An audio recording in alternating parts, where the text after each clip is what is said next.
सभी को फिर से वापस गुड मॉर्निंग। हम लोग चैप्टर शुरुआत किए हैं। हम लोग चैप्टर नया लेसन जिसमें हम लोग चल रहे हैं, लिखा हुआ है pair of linear equation. Pair of linear equation in two variables, अर्थात क्या, तो दो चरों वाले रैखिक समीकरण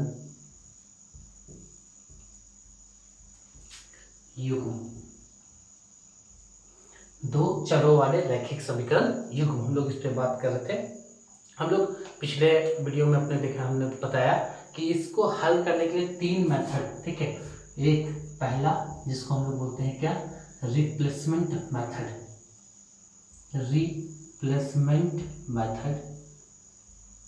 अर्थात इसको हम लोग बोलते हैं प्रतिस्थापन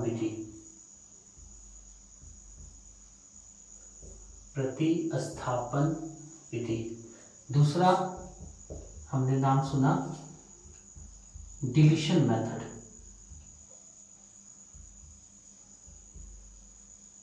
अर्थात विलोपन विधि।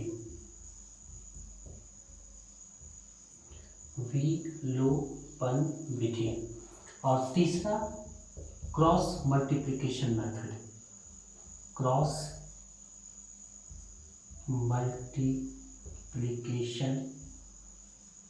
मेथड, अर्थात वज्र गुणन विधि।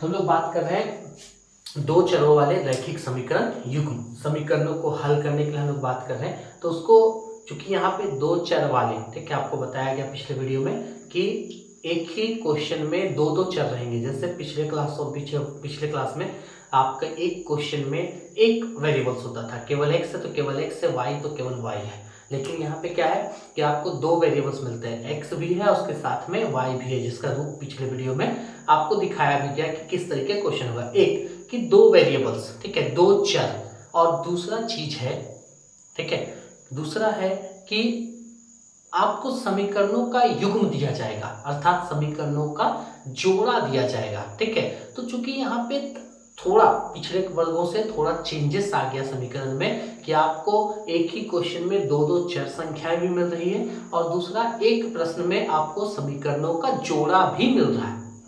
तो आप इस तरह से जब क्वेश्चन आपके पास आते हैं, समीकरणों का युग्म आता है, दो दो चर संख्या आती है, दोनों चर संख्याओं का आपको मान डिफाइन करना है, मान निकालना है, तो हम कैसे करें। तो उसको करने के लिए, हल करने के लिए क्वेश्चन को, और वहां से दोनों चर का मान कैसे निकाल लें, उसको जानने के लिए ही आपके पास तीन मेथड बताए गए हैं। पहला रिप्लेसमेंट मेथड अर्थात प्रतिस्थापन विधि, दूसरा डिलीशन मेथड अर्थात विलोपन विधि, तीसरा क्रॉस मल्टीप्लिकेशन मेथड अर्थात वज्र गुणन विधि।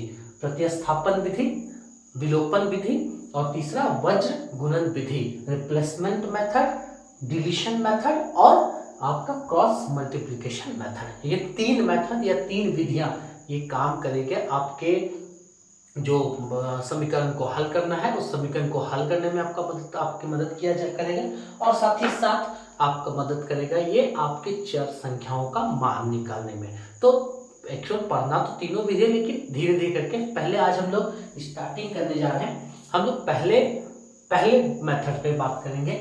आज हम लोग बात करेंगे सिर्फ रिप्लेसमेंट मेथड के ऊपर। आज हम लोग बात कर रहे हैं पहला जो मेथड है हमारा, वो पहला मेथड कौन सा है,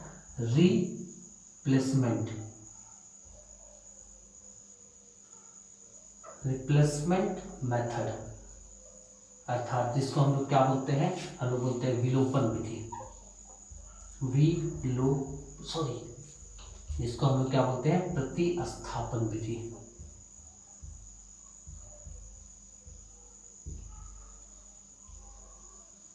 तो हम लोग पहले समीकरण, दो चर वाले रैखिक समीकरण युग्म को हल करने के लिए जो पहला विधि है, जो पहला मेथड है प्रतिस्थापन विधि, या फिर बोल सकते हैं इसको रिप्लेसमेंट मेथड, हम लोग उस पर आज बात करेंगे। एक प्रश्न को लेकर के इसको हल करके आपको दिखलाया जाएगा, आप गौर कीजिएगा। एक क्वेश्चन को लेंगे और इसको हल करेंगे हम लोग, ठीक है। तो ऊपर में हम पहले विधि का नाम लिख देते हैं, लिखा हुआ है प्रतिस्थापन विधि। आपको क्वेश्चन, जैसे क्वेश्चन का जो रूप है ना वो इस तरह से लिखेगा, प्रतिस्थापन विधि द्वारा समीकरण, प्रतिस्थापन विधि द्वारा समीकरण। अब आपको एक समीकरण का उदाहरण हम आपको दे देते हैं, x plus y equal to 14, या फिर इसको द्वारा प्रतिस्थापन विधि द्वारा समीकरण हल करें।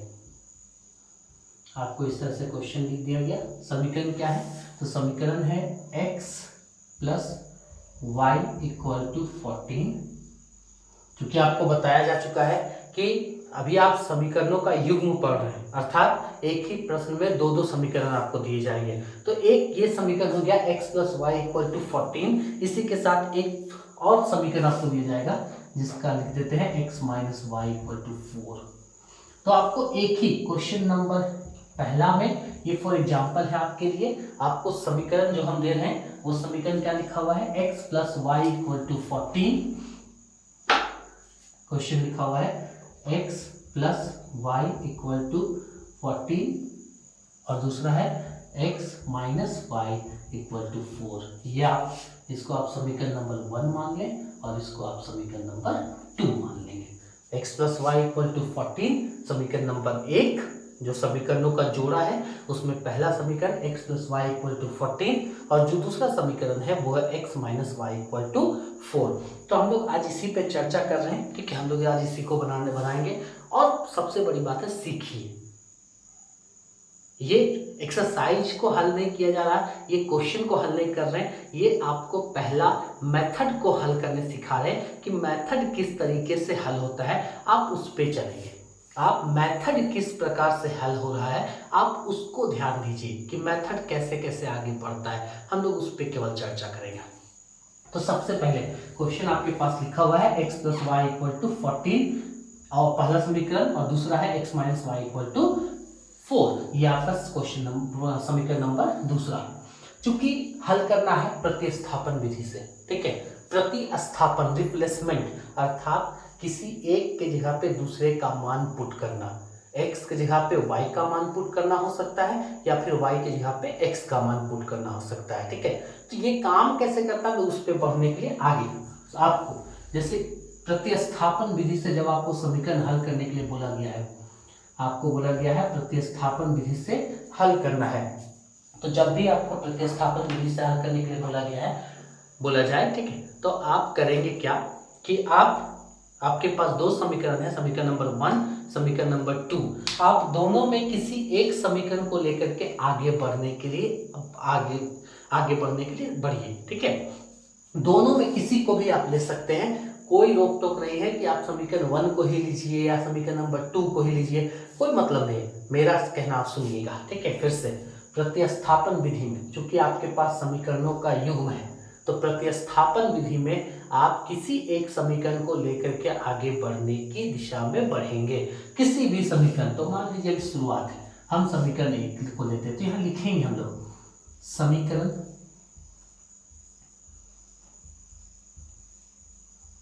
समीकरण 1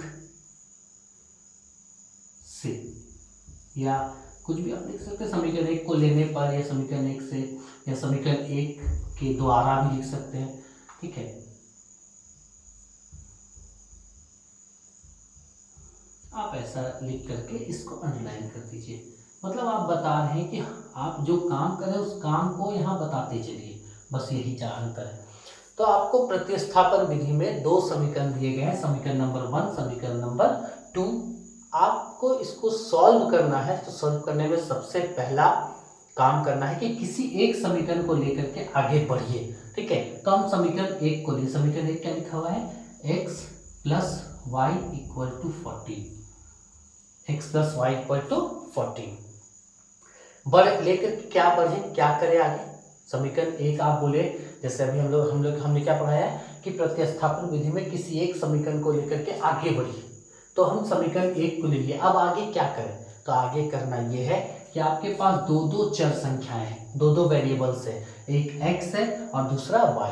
आप दोनों में किसी एक का वैल्यू निकाल लीजिए।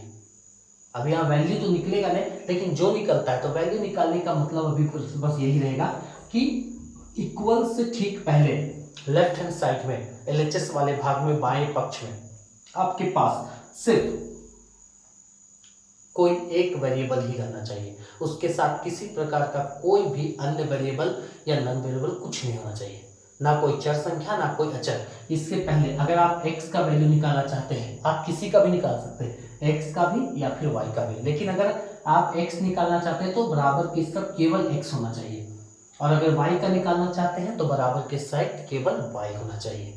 तो अभी हम लोग x का वैल्यू निकालना चाहते हैं, तो इधर x को छोड़ देंगे, क्योंकि और कुछ तो है नहीं, इसलिए x और इसको उठा के उधर लेते चलेंगे, तो x बराबर हो जाएगा 14 और ये प्लस उठ के उधर जाएगा तो माइनस y।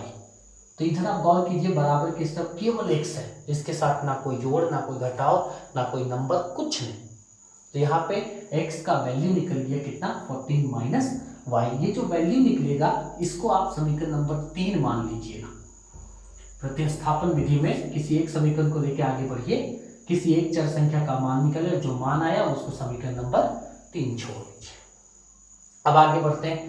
पहले आप ये समीकरण नंबर 1, अगर 1 लिए थे पहले, तो अब लेंगे समीकरण नंबर 2 को।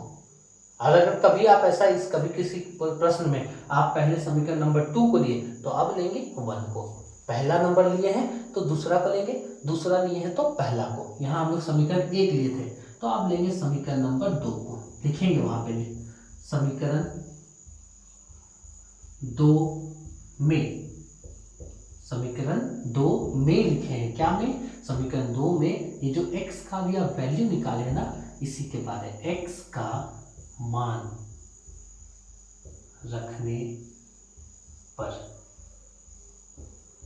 समीकरण 2 में x का मान रखने पर, अर्थात पहले आप समीकरण नंबर 1 दिए थे, अब समीकरण नंबर 2 को ले रहे हैं और उस 2 में क्या करेंगे, तो जो मान निकाले हैं उस मान को रखेंगे समीकरण नंबर 2 में। समीकरण नंबर 2 क्या है, x minus y equal to 4। ये आपका समीकरण नंबर 2, x minus y equal to 4। इसमें हम लोग x का वैल्यू रखेंगे, x का वैल्यू कितना है, तो 14 माइनस वाई। इसको x की जगह पे, x के जगह पे ये रखाएगा 14 माइनस वाई, ये x के जगह पे रखा है, x का मान 14 माइनस वाई रख दिए। अब इसके आगे माइनस और उसके आगे y इक्वल टू 4। यहाँ ध्यान दीजिएगा, यहाँ x की जगह पे 14 माइनस वाई जो कि यहाँ से लेकर के आए, और उसके बाद माइनस और उसके बाद y बराबर 4। अब यहाँ दो y हो गया, इस y का साइन भी माइनस है, इसका भी साइन माइनस है, माइनस माइनस प्लस होता है, जुट जाएगा, तो ये हो जाएगा आपका 14, और चूंकि माइनस में ही जुटेगा इसलिए साइन भी माइनस का, माइनस y और y 2y इक्वल टू ये हो जाएगा 4। यहाँ से माइनस 2y को रहने दीजिए, इसलिए क्योंकि इसके पास y है, इसके पास कोई भी चर संख्या नहीं है, आप इसको उठा उधर फेंक दीजिए, तो हो जाएगा 4, ये उधर जाकर के माइनस 14, तो ये माइनस 2y इक्वल टू 14 में 4 घटेगा, यहाँ लिखा हुआ है 4 माइनस 10, 4 माइनस 14, लेकिन 14 में से 4 माइनस होगा, इससे पहले 14 का साइन, और तब 14 में 4 माइनस हुआ तो 10। हम दोनों साइड का माइनस, चूंकि एक एक नंबर बच गया, से माइनस को हटा सकते हैं, माइनस माइनस यहाँ से कट गया। y इक्वल टू, चूंकि 2y, तो ये हो जाएगा y इक्वल टू 10, और ये दोनों मल्टीप्लाई में उधर जाकर डिवाइड बाई 2, 2 1 जा 2, 2 5 जा 10। तो इससे क्या है कि आपको y का वैल्यू पता चल रहा है, y इक्वल टू 5। यहाँ से आपको y का वैल्यू मिल गया, y इक्वल टू कितना, 5। तो ये अभी आपको इस प्रश्न में को प्रतिस्थापन विधि से जब हल करना था, तो दोनों चर का मान निकालना है, x का भी और y का भी। आप एक क्वेश्चन को हल करते हैं, y का वैल्यू निकालिए, कितना आया, 5। पहले समीकरण नंबर 1, फिर समीकरण नंबर 2, तो लगातार चलेंगे। अब हम एक और समीकरण बनाएंगे, समीकरण नंबर 3, तो हम इसके बाद लिखेंगे यहाँ पास लिख करके ही हम आगे बढ़ते हैं कि समीकरण 3 से पहले 1 को लिए थे, फिर 2 को, और अब समीकरण नंबर 3 को। तो समीकरण नंबर 3 क्या था? x equal to 14 minus y. तो ये हो जाएगा x equal to 14 minus y. Y का वैल्यू याद कीजिए, अभी तुरंत हम लोग निकाले हैं, y इक्वल टू 5। तो यहाँ पे y का मान 5। तो ये x बराबर 14 में 5 घटेगा तो 9। तो इससे आपको x का value, therefore x equal to हो गया 9 और y इक्वल टू हो गया 5। तो ये एक सिंपल सा मेथड है, ठीक है, सिंपल मेथड है जिसका नाम है क्या? प्रतिस्थापन विधि। प्रतिस्थापन विधि से आपको समीकरण को हल करना है, ठीक है। कैसे समीकरण को? दो चर वाले समीकरण युग्मों को हल करना है। तो आपको दोनों समीकरण दिया हुआ है। प्रतिस्थापन विधि में करते क्या है कि दोनों में से किसी एक समीकरण को लेकर के आगे बढ़ना शुरू करेंगे। आप समीकरण 1 को भी ले सकते हैं, आप समीकरण 2 को भी ले सकते हैं। हम जहां जहां समीकरण 1 लिए आप वहां समीकरण 2 ले लीजिए, फिर जहां 2 लिए वहां 1 ले लीजिए, आपको सेम आंसर मिलेगा।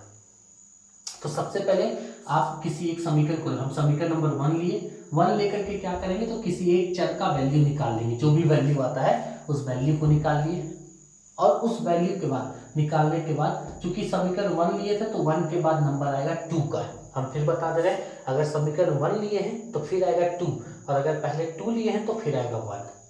1 के बाद 2 या फिर 2 के बाद 1, लेकिन सबसे लास्ट में समीकरण नंबर 3 जो कि आप यहाँ निकाले हैं, ठीक है। याद रखिएगा, पहले समीकरण 1 लेकर के आप किसी एक चर संख्या का मान निकाल लीजिए, और वो मान समीकरण नंबर 3 में बदल जाता है।